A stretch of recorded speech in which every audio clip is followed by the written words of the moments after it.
The main issue here is the protection of society. I feel really, just paranoid. Haven't been here long, have you? Next thing you know, drop your drawers or he'll throw you to the game. I'm not gonna let that happen.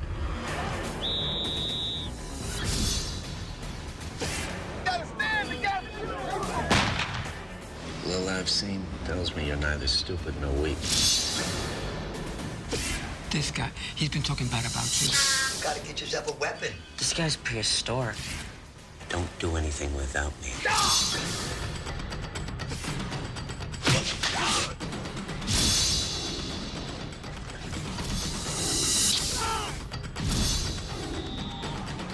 I'm gonna get you out of here. Get you out of here.